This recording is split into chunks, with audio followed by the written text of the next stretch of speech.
Hello everyone, my name's McIvor. I'm a headhunter in Taipei with Bola Associates, and I'm going to give you some tips about how to use LinkedIn effectively.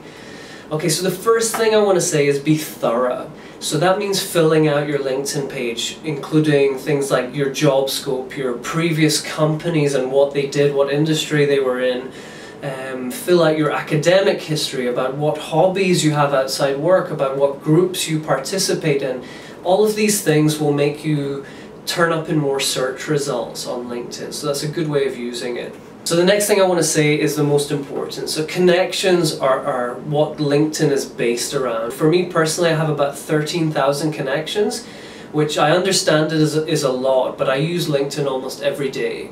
So the way LinkedIn works is the more connections you have, the more people you'll be able to see, and the more people will turn up in search results, for example. So connect with a lot of people, especially the people who are the gatekeepers for jobs. So if you're job searching, you want to connect with HR and talent acquisition and country managers and general managers. Those tend to be the people who make those kind of decisions. Okay, so once you're connected with those people, HR, talent acquisition, you can message them directly, or if you look on their page and you click on the See More button off to the right, it will give you their personal email and sometimes their phone number.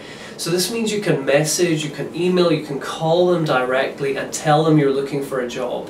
So as a personal example, when I was moving from Shanghai back to Taipei, I found my former boss's cell phone number and I just called him. And I told him I was looking for positions back in Taipei. Think about how you phrase your messages. So don't be too long-winded if you're sending an HR an email or a message on LinkedIn, but personalize it slightly. So you can look on their page and find some way to leverage their history. So maybe you went to a university close to them, or maybe you visited a place where they lived before.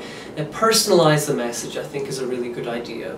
Okay, learn how to use LinkedIn search properly. So I'll give you an example. If you are searching for HR in the pharmaceutical industry, you can search in inverted commas for HR and should be capitalized, pharmaceutical. So that will produce searches that are more targeted for what you're looking for, and that will really help you, especially if you're targeting a specific industry or a specific company.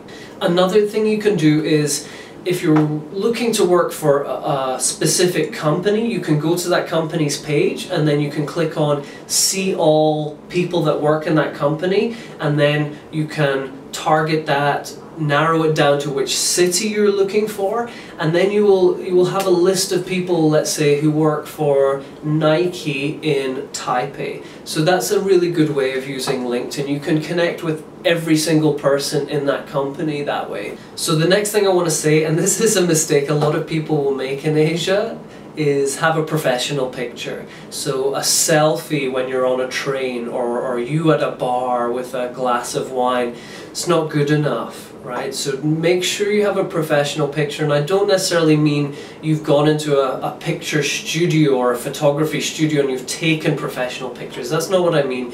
Look professional in your picture. Okay, the last thing I want to say is for LinkedIn, paying for the service is sometimes worth it, especially if you're being aggressive with your job search. So if you pay for the service, you can message people who haven't accepted your connection. So that can be really useful sometimes. I used that when I was in Shanghai and I was looking for a job. I used it to message HR who hadn't accepted my connection, and I was able to get replies doing it that way. So consider that. Okay, so I hope that was useful. Thank you very much.